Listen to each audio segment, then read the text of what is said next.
Hello, hello, lovely people of LinkedIn and YouTube. As I've mentioned before, for in the recent few weeks, we've started streaming both on YouTube and LinkedIn, this LinkedIn Lives. We are doing it today at a little bit different time. That's because my guest, dear friend Monique, is in Southeast Asia. And yeah, before I go into too much rambling, Monique, do introduce yourself to the audience. Yes, good evening, everyone. Thank you so much, Mia, for having me. It's a pleasure to be here. My name is Monique Lindner. I'm the founder of the Time Method, which is a framework for creating an abundance of time. And now it's also a book. So that is awesome. I'm also a high performance and leadership coach. And yeah, I guess that is the short version of it. The super short. It's so obvious that you have the German side in you because you're so exact and to the point.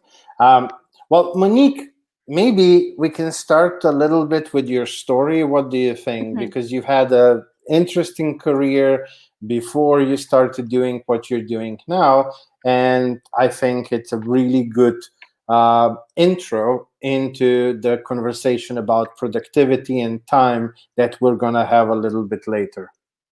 Yeah, awesome. Thank you.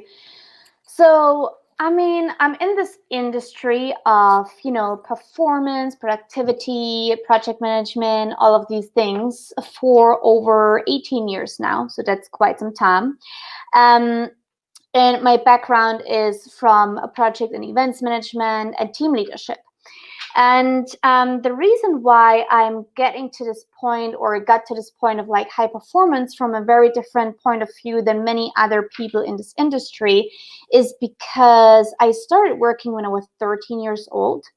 And that was more so out of necessity. And then for the following 6 years, besides my school, I would work in three different jobs. I didn't sleep much. I would, make use of the other hours in my free time that wasn't really free to, do things that teenagers would like to do, kind of like partying or meeting friends or whatever. So basically, if you look at it, it was like the most unhealthy lifestyle that you could have. And 6 years down the road, I was 19 years old. It would just hit me hard in a like double slap. So for the people who don't know me, I also have had chronic illnesses in form of like nervous system disease, kidney failures, things like that. And they came together with this overworking, coping mechanisms, all of these things. And by the time I was 19 years old, I died of a cardiac arrest, and I was clinically dead for 25 seconds. And by the time I woke up, I was like, man, if that was it, if I wasn't here again now, if I didn't have a second chance, would I even have tried to live life fully? Would I have had any type of impact? Did I leave anything behind? And the answer was no. It was like I didn't do anything to have impact on people. All I was doing for these 19 years was basically people pleasing, overworking, coping, and trying to just survive.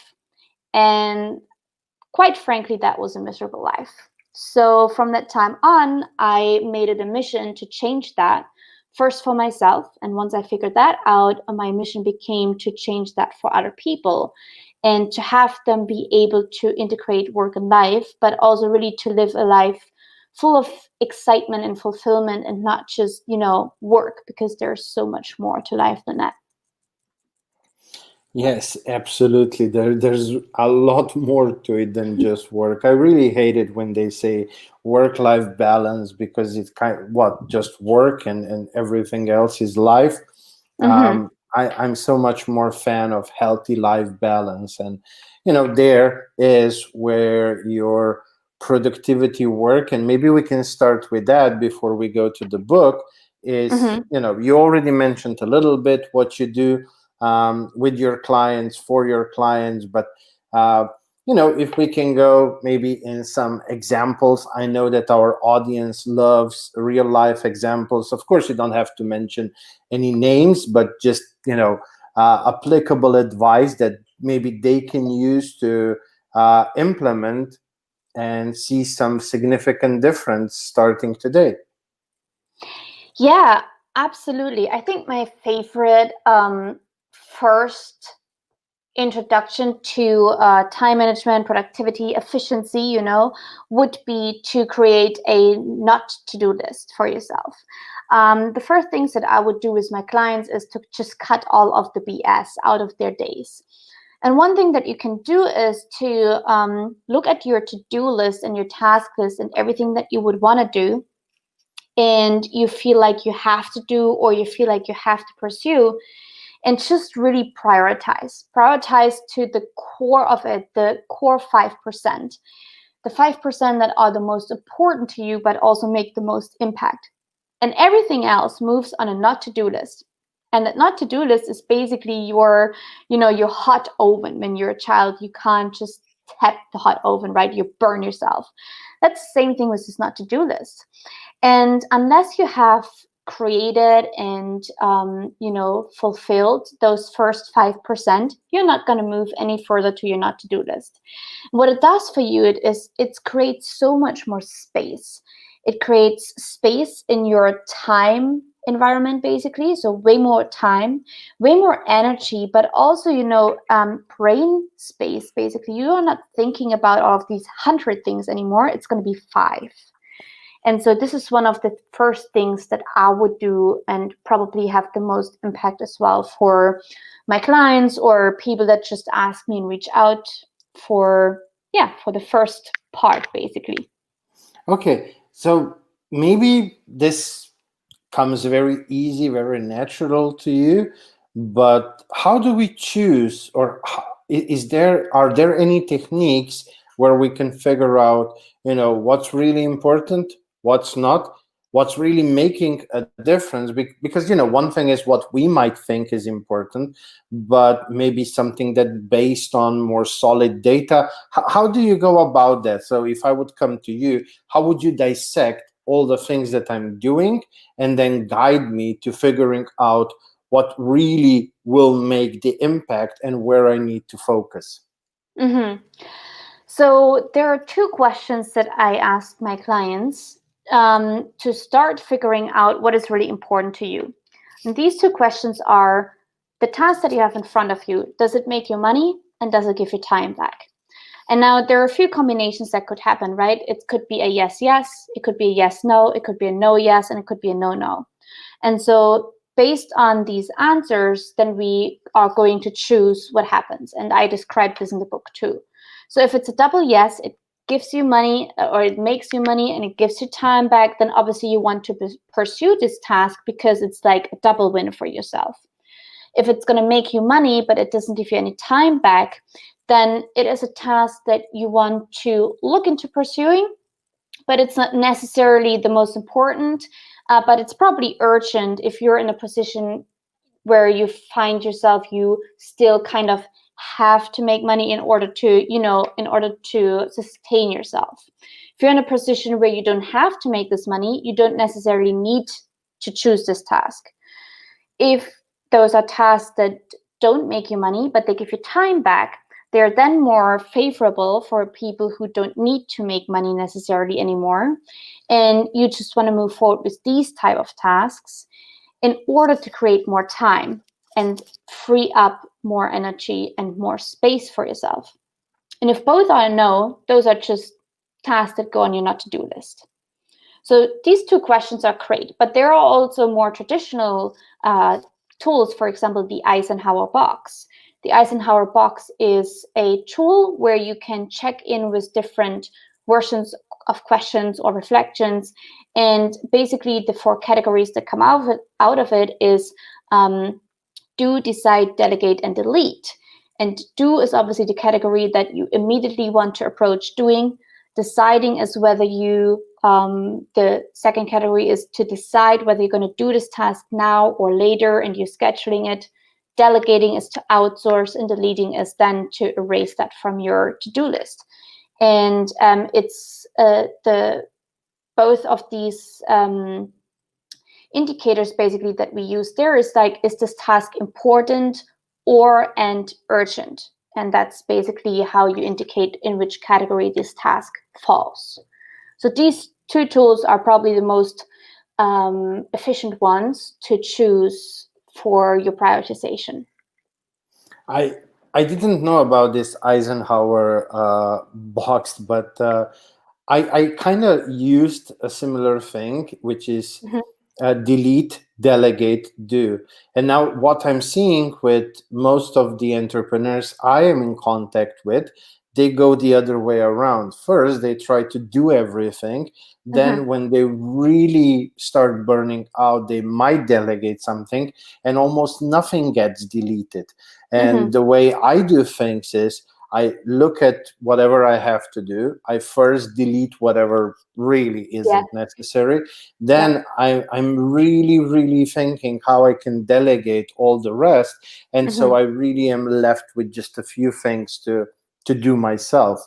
But just changing the order, how you approach it, can be a very big mindset shift. Yeah, 100%. And that's exactly what we do in the time method, basically. We start with cutting all of the BS tasks, how I call them. Everything that sometimes they're literally just busy tasks. We're putting them on our task list to feel more accomplished, to get a bit more dopamine out of the day. But oftentimes we don't have to do these tasks to accomplish anything or to create more impact. And we want to erase those tasks, delete them off our task list, put them on the not to do list in order to create the space to save and also to just increase your energy, right? But also to be able to move to those tasks who are really important for you to do in order to create this massive impact that you're probably striving for if you're watching an interview like that. Okay. So let's say now that we have a list of, not so many things to do. Are there any different ways how we can organize and schedule things? Because I see with different entrepreneurs that I talk, some people like to schedule blocks. Some people like to schedule days. Some people like to, just do 20 minutes of this and then 20 minutes of that. So they need the versatility. Like, are there any preferred ways of how we can manage our time that you recommend? Yeah, honestly, it's a little bit more complex than just scheduling that. I would say it's about how you want to break it down, what productivity type you prefer to work with, what how your energy levels are throughout the day. So I described that pretty in detail in the book, but to give you a overview, I describe 4 different productivity types in this book, and they're basically categorized by how long you're working on a task.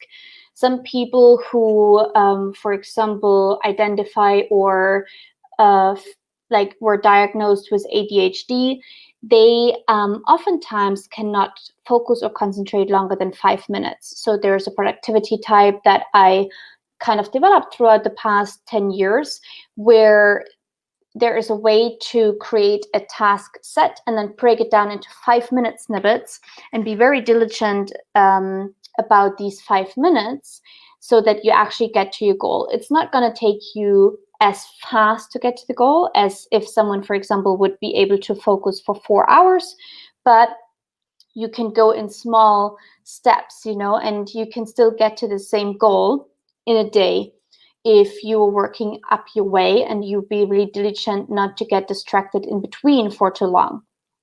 There are also ways, for example, you can work in Pomodoro sets. They are pretty famous. They can be 25 or 45-minute task forces, basically, that you work on, and then you have breaks in between. There can be work sprints that I the work frame that I usually project for them is like 90 to 120 minutes. Shouldn't be any longer. And then you have longer breaks in between where you specifically move around and you get off the screen. And then again, the flow is where you get into deep work, really, without any distraction, without anything other going on for this one task for an extended amount of time. Usually it's a minimum of 4 hours. So those are productivity times. Now, if you know that, you know how to schedule and organize your day.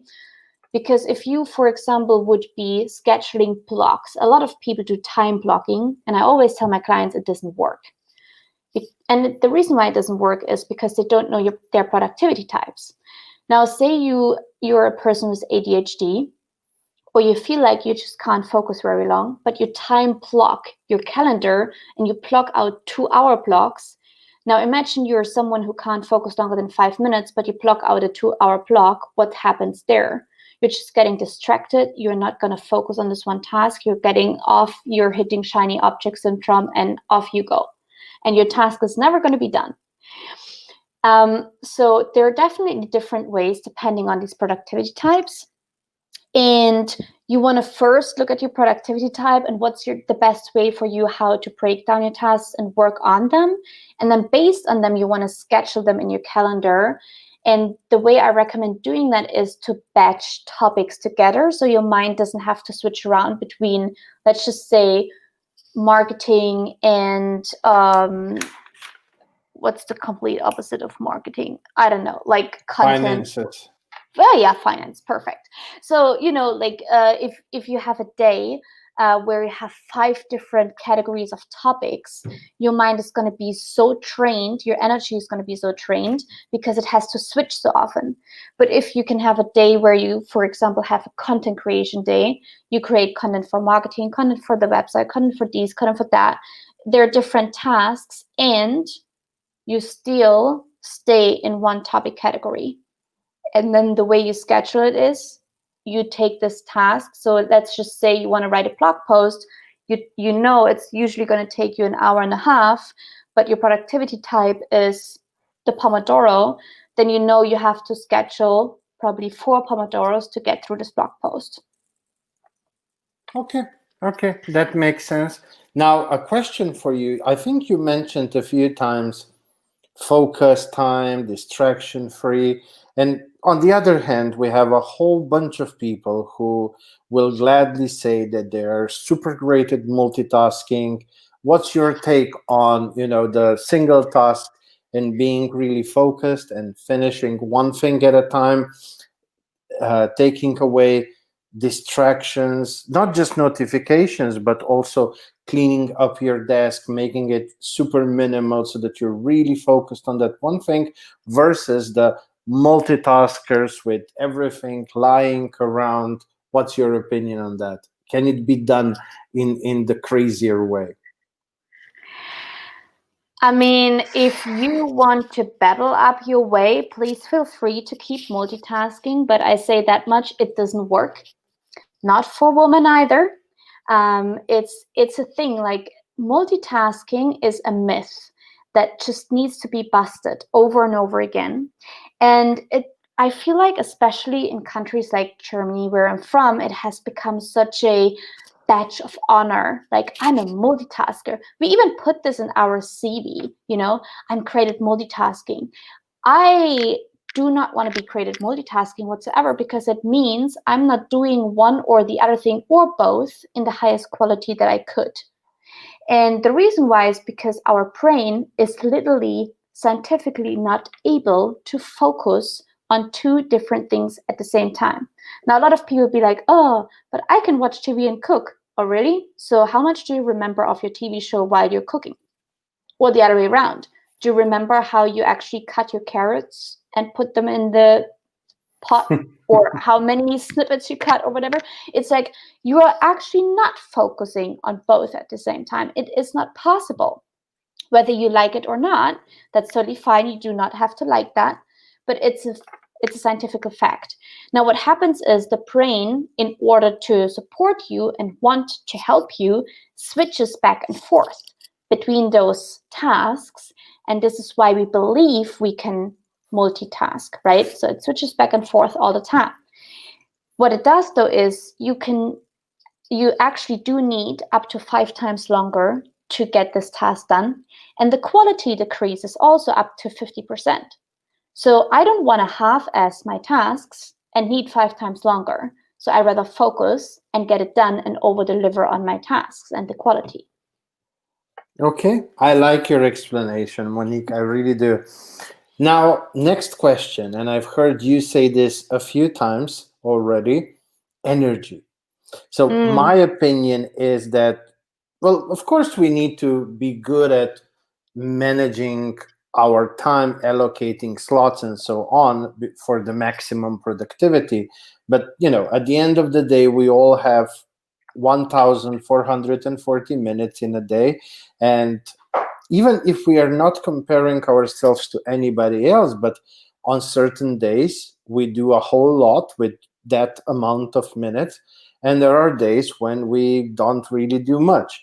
And so I'm a firm believer that managing your energy and trying to be in that flow is much more important than just managing your time, because if the energy is not there, you can be the best time manager and you still won't do much. And on another note, I'm also a big believer that it's all in the preparation. So if your evening is good, your sleep will be well, your morning will be better. The better your morning is, the better your day will be. So it's everything happens a step or two before the actual moment. So good preparation, good pre-work, combined with being super mindful about energy and maintaining that energy balance. That's my opinion. Now, I want to hear everything that you can tell us about managing the energy.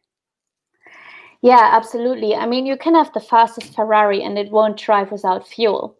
So I think, when it comes to energy, a lot of people who are not either very spiritual or who believe that spirituality is woo, or that energy has something to do with, I don't know, crystals and the full moon or some types of that. It's always very, it makes me laugh because I've been one of those like just a couple of years ago. And like if you would have told me 5 years ago that I'm sitting here and talking about energy and, like I would have probably laughed in your face and be like, yeah, you're funny. So back in my German days, I had nothing to do with that and it probably killed me. So let's be honest, right? I did not manage my energy. I did not know how these things work by the time, which is why I did an extensive amount of research and experimenting also for myself, but also just learning on these topics. So I think it's fair to say that I hope everyone understands how we are all energy, like water is energy. Our bodies exist of a lot of water. It's like all our cells, they have a lot of energy. So I think it's just like a physical or a physics scientific thing that we can use. We don't have to look into this from a spiritual perspective. Now, what happens, if you look at magnets, for example, if you put positive and positive together, it rejects, right? Negative and negative, it rejects. But if you put positive and negative together, it sticks, right? And we kind of want to create these energies that flow, as you say, but also they kind of want to stick. They shouldn't just slip away or repel. And so in order to do that, we want to find, so first of all, health, obviously, there comes a lot with it. Sleep. Everything that could be done wrong about sleep, I've done it all for so many years. And this is why I can say it doesn't work, right? Pulling all-nighters, drinking all of the energy drinks and coffees and whatever for so many nights, it does not work in the long run. And if you're an entrepreneur or business owner, you're not going to plan for the next 5 days or the next 5 months. You hopefully do plan for the next 5 to 15 years. If you do that and you look at your sleep patterns and you're getting concerned about how you want to be able to sustain those sleep patterns, you need to change them. That's a fact. And it's the same nutrition, right? In certain countries in the world, I don't even know, I'm not very confident to talk about nutrition when it comes to food, because there's everything processed, there's barely fresh foods, there's, you just run to McDonald's or to any of those fast food companies and you, I don't know, you buy whatever you buy there. I'm not even sure what's in there. So you want to make sure that your nutrition is actually giving you energy, not sucking it out. And there's a lot of things. But when we look at energy, it can also be coming from the people that you surround yourself with, the environments you're in, just the surroundings, just the type of lifestyle you're leading. And so I talk a lot about like toxic environments, people, materials even, and to detox from them and how to do that. And one way to find out is to feel into your body how it feels to be with this person or to be around this materialistic things or to be in your place where you're staying right now. How does it feel? If it makes you tired all the time, if you wake up tired all the time, or you come home and you're tired, but outside you felt great, maybe there's something about it that you want to look into, right? And you're absolutely right. If we are not being efficient with our energy, you can do all the right things, but you ain't getting nowhere. And so I think energy management or being efficient with our energy is like one of the most important things to even look into. Yeah, I absolutely agree. And what you said, being in this different toxic environment, I usually, use the wisdomous words of Marie Kondo, like just Marie Kondo, the negativity out of your head, out of your life. And, does it bring me joy, happiness? Yeah. What are the famous three questions? I think one is, does it bring me joy? Does it make me happy? And I don't know what the third one is.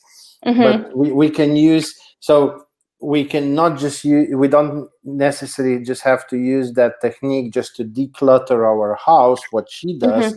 But we can use those same principles to maintain good quality of energy that surrounds us, whether that's outside, inside, people around us, or animals around us that bring the energy up, and so on. Yep.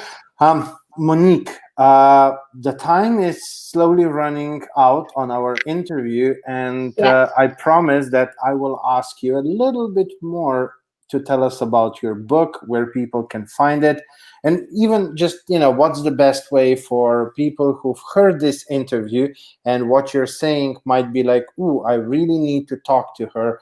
What's the best way to reach out to you?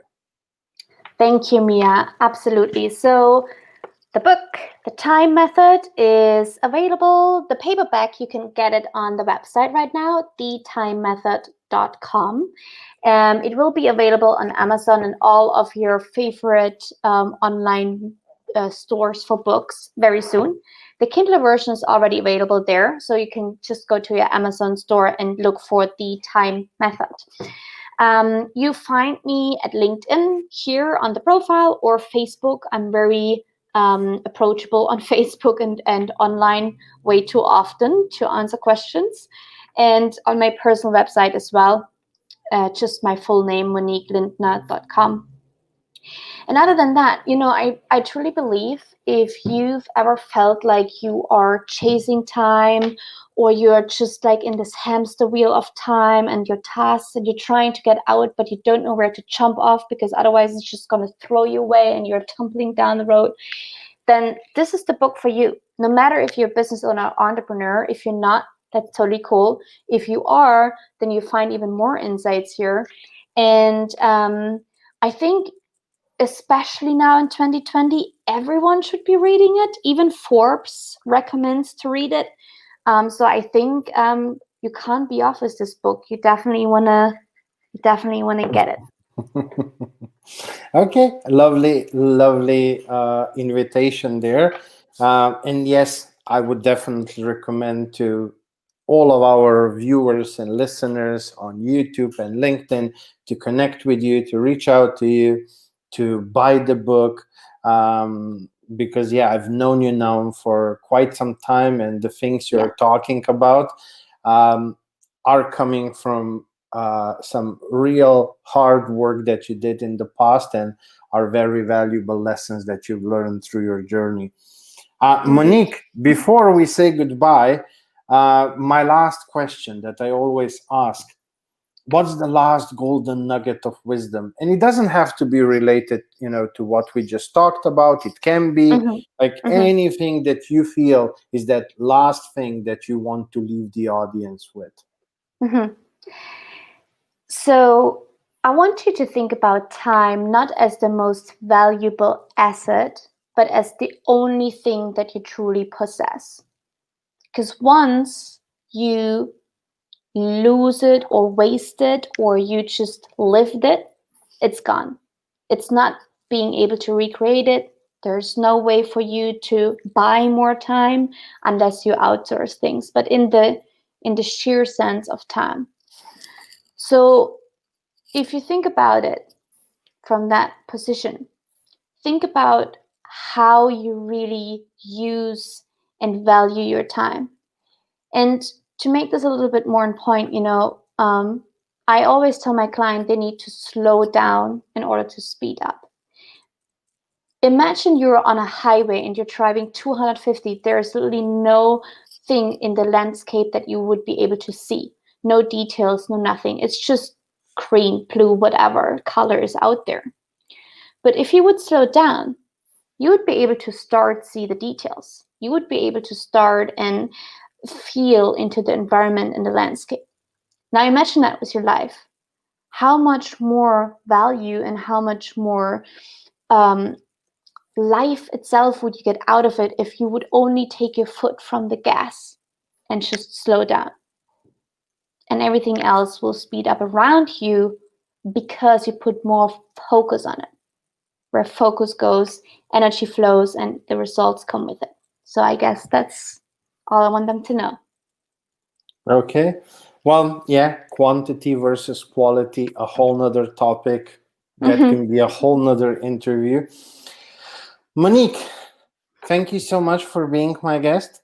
Thank And, you, Mia. as always, I wish you all the best on your journey and everything the best with your book and all the work that you do, everything that you're doing to help entrepreneurs and to leave your own impact in this world.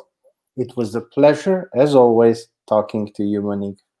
Thank you, Mia. See you soon. Alrighty then. So another Monday. I know it was at a little bit different time than what you are used to, but another great interview. I think what Monique was saying is really something that we all have to stop a little bit and reconsider whether we are, just running at 250 kilometers an hour. So yes, we really need to stop a little bit, and sometimes you need to go slow so that you can go fast. Just what Monique said, and it's all about the quality and not the quantity when it comes to entrepreneurship and when it comes to your life. So I hope you guys enjoyed this interview just as much as I did. It's always a huge pleasure talking to Monique. She's a very dear friend of mine. Um, in outside of the interviews, um, I just want to say, well, why do I always forget to say that in the beginning? So happy Monday, everyone! All the best throughout this week.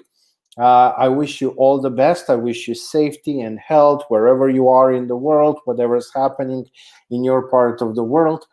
And yeah, that's that. Today's interview. And I invite you back next Monday when we will do another LinkedIn Live. Until then, enjoy.